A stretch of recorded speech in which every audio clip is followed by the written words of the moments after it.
Hello বন্ধুরা, তোমরা সবাই কেমন আছো? আশা করছি তোমরা সবাই খুব ভালো আছো আর আমিও ভালো আছি। তো দেখো, আজকে হচ্ছে রবিবার আর আমি এখন রান্না করব হচ্ছে মাংস। তো আজকে তোমাদের সাথে রেসিপিটা শেয়ার করব। তো এই যে এখন তো আমি কিন্তু সব জোগাড় করে বসে গেছি। আর এখন হচ্ছে কড়াইতে দিয়ে দিলাম তেল, আর প্রথমে হচ্ছে আমি আলুটাকে একটু লাল লাল করে ভেজে নেব।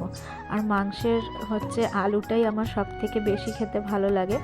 আর হচ্ছে আমি কিন্তু আলু অনেকই খাই, তো তার জন্য আমি একটু বেশি করেই আলু দিয়েছি। তো আজকে হচ্ছে যেই মুরগিটা রান্না করব সেটা হচ্ছে কক মুরগি। তো কক মুরগি বেশি খেতে নেই আমি শুনেছি, কিন্তু বাবা আজকে নিয়ে এসছে, তো যার জন্য আজকে ওই কক মুরগিটাই রান্না করব। তো চলো, প্রথমে হচ্ছে আলুগুলো ভালো করে ভেজে নিই।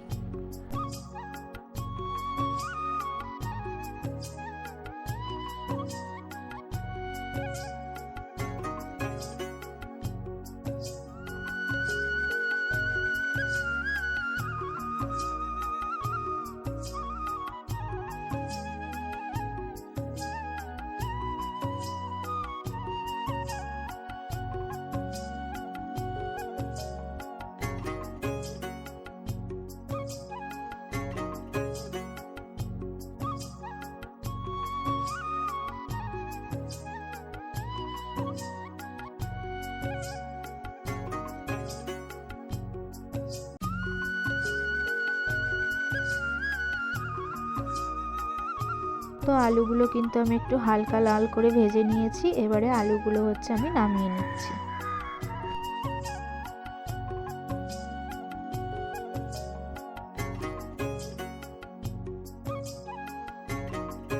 এবারে আমি কড়াইতে আর একটুখানি তেল দিয়ে নিলাম, কারণ 1 কেজির ওপরে মাংস আছে। আর মাংসটা একটু একটু যদি তেল দেওয়া হয় বেশি, তাহলে মাংসটা কিন্তু খেতেও ভালো লাগে। তো এখন হচ্ছে আমি ফোড়নে দিয়ে দেব হচ্ছে শুকনো লঙ্কা আর তেজপাতা। আর এই মাংসটা রান্না করছি কিন্তু আমি আমার শ্বশুরবাড়ির স্টাইলে, আমার শ্বশুরবাড়িতে এরকম করে মাংস রান্না করে। আর আমার বাপের বাড়িতে যতবারই মাংস খেয়েছি, আর আমার দিদা যতবারই মাংস রান্না করেছে, আমরা কিন্তু মাংসটাকে আগে ভালো করে মশলা দিয়ে, পেঁয়াজ কুচি দিয়ে, সব কিছু দিয়ে কিন্তু ম্যারিনেট করে রেখে দিতাম। তো এখানে কিন্তু সেটা করছি না। এখানে হচ্ছে মশলাটা কষিয়ে তারপরে কাঁচা মাংসটা দেবো, এটাও খেতে খুবই ভালো লাগে। তো এখন হচ্ছে পেঁয়াজ কুচিয়ে রেখেছি, তো সেটাই এখন দিয়ে দিচ্ছি। দিয়ে পেঁয়াজগুলো হালকা লাল করে ভেজে নেব।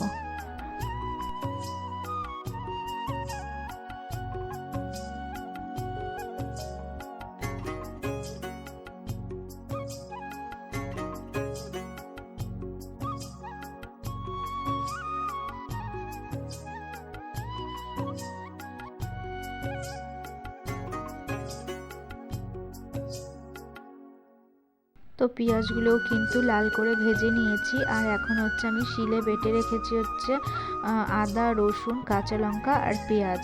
তো সেই মশলাটাই এখন দিয়ে ভালোভাবে কষিয়ে নিচ্ছি।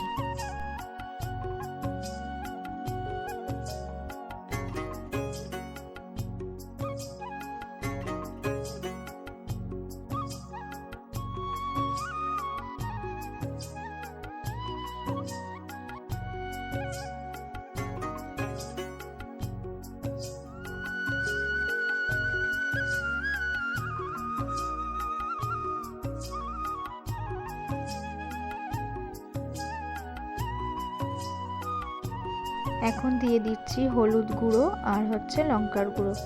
আর এর মধ্যে কিন্তু জিরের গুঁড়ো দেব না।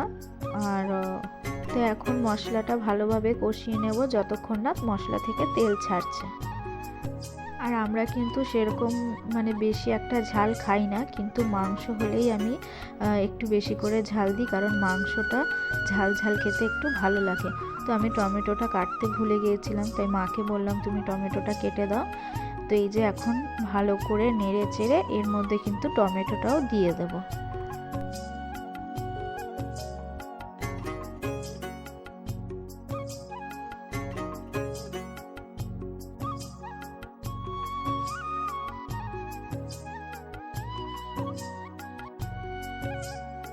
তো যেহেতু আমি উনুনে রান্না করছি আর উনুনের জালটা তো অনেকই, তো যাতে মশলাটা না পুড়ে যায়, তার জন্য হালকা একটুখানি জল দিয়ে মশলাটাকে ভালোভাবে কষিয়ে নেব।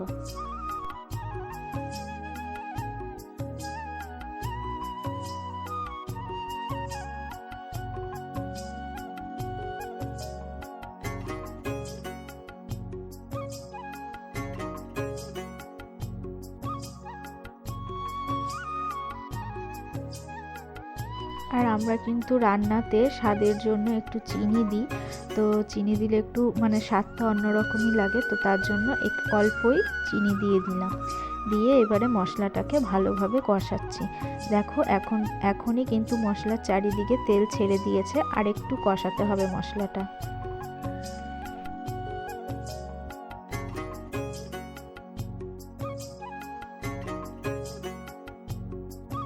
মশলাটা ভালোভাবে তেল ছেড়ে দিয়েছে।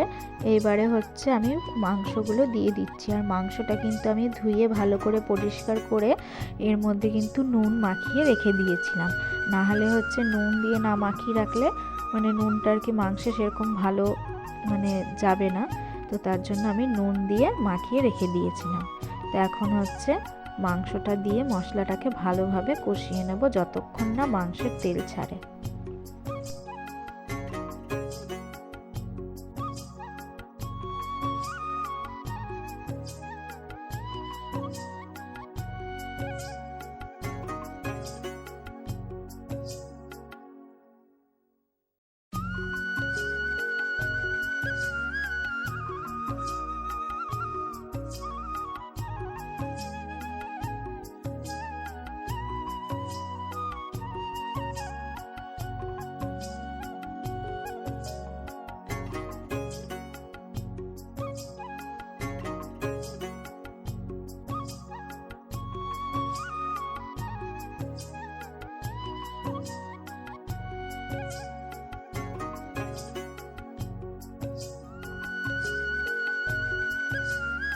তো ঢাকনাটা খুলে আরেকবার মাংসটা ভালোভাবে নেড়ে দেব।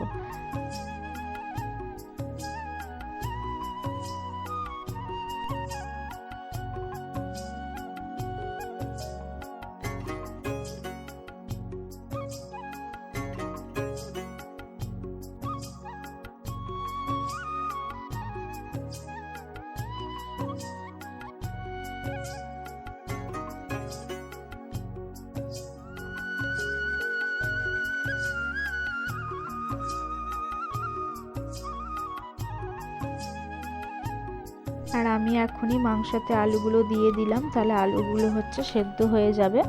আর এরপরে যদি আলুগুলো দিই তাহলে একটু শক্ত থাকবে, আর আলুগুলো যেহেতু বড় তো তার জন্য আমি আলুগুলো দিয়ে ঢেকে দিয়েছি। তো দেখো আমার কিন্তু প্রায় মাংস কষানো হয়ে গেছে, আর মাংসের কিন্তু চারিদিক থেকে পুরো তেল ছেড়ে দিয়েছে।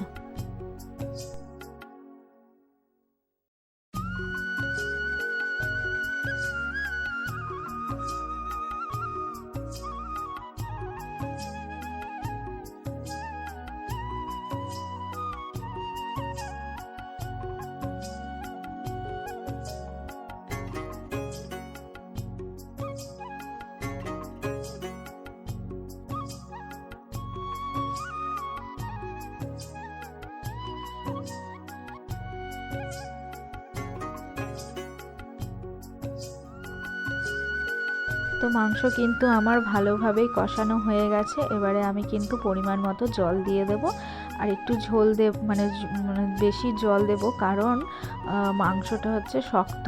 এখন জানি না যে এই উনুনের মধ্যে হয়ে যাবে না আমাকে আবার প্রেসার কুকারে দিতে হয়। তো এখন হচ্ছে জলটা দিয়ে এখন মাংসটা আস্তে আস্তে ঢেকে করব। আমাকে কিন্তু লাস্ট পর্যন্ত প্রেসার কুকারে দিতে হয়েছে, কারণ মাংসগুলো অনেকটাই শক্ত ছিল। আগেও রান্না করেছি কিন্তু সেরকম প্রেসারে দিতে হয়নি, তো এবারেরটাই দিতে হলো। তো দেখো পুরো মাংসটা আমার রেডি হয়ে গেছে, একদম লাল লাল মাংসের ঝোল। তো আমার এই রান্নার ভিডিওটা তোমাদের কেমন লাগলো অবশ্যই কমেন্ট করে জানিও, আর আমার চ্যানেলটাকে সাবস্ক্রাইব করে দিও।